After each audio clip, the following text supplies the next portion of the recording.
La logique des fusions, faut, notamment localement, c'est-à-dire qu'en fait les différentes universités de Lille qui s'étaient rassemblées pour essayer d'obtenir un IDEX, une initiative d'excellence, où en gros plutôt que d'avoir des financements récurrents et dans le cadre de l'autonomie des universités, l'idée c'est de dire que vous allez présenter un projet excellent et on vous donnera des euros excellents. Le problème c'est qu'à Lille on a raté l'IDEX à plusieurs reprises. Mais donc l'idée de fusion de l'université c'était bien ça, être compétitif pour pouvoir répondre à des appels à projets et pour pouvoir se placer dans les classements qui donnent à voir un peu la compétition mondiale des établissements pour s'octroyer des parts de marché universitaire à l'échelle internationale.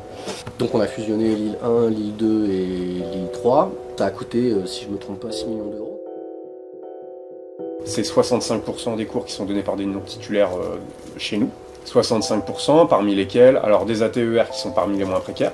Ces moins précaires touchent quand même entre le nombre d'heures qu'ils font d'enseignement, la correction des copies, la préparation des cours. On a calculé qu'on était payé à peu près 7,5 € brut de l'heure, c'est-à-dire moins que le SMIC.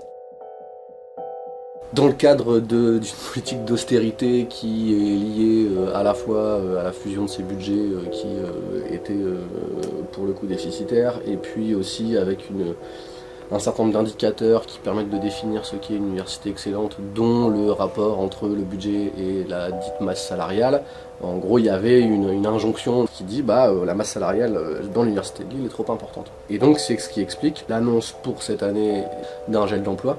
C'est-à-dire qu'il y a des supports de poste qui existent à l'université, et pour arriver à l'équilibre, pour respecter cet indicateur financier, eh bien, le choix a été fait par la présidence de ne pas ouvrir de poste d'enseignant-chercheur. Ouais, et puis en plus, pour le coup, la plus-value de la démarche n'est pas vraiment évaluée en termes de qualité scientifique et pédagogique. C'est-à-dire qu'il y a une réforme qui est mise en place, mais il y a derrière le système du financement par appel à projet, pas d'objectivation du fait que ça améliore la qualité de la recherche.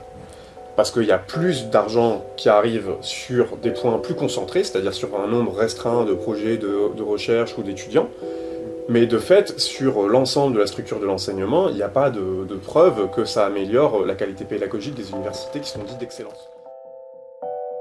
Il y a deux réponses face à l'incurie de ces politiques d'austérité. C'est de dire, ok, vous avez des mauvaises conditions de travail et des mauvaises conditions d'enseignement. Sélection à l'université, là pour l'instant il n'y a pas trop de sélection parce qu'ils nous ont imposé des capacités d'accueil très larges, mais qui nous dit que demain quand on demandera des moyens, ils ne nous diront pas, bah non mais baissez votre capacité d'accueil à 200. Il va y avoir cet argument-là, et puis il va y avoir aussi cet argument de, vous avez besoin de fric. Nous de toute façon, le ministère, l'État, on ne vous donnera pas plus. Augmentez vos frais d'inscription.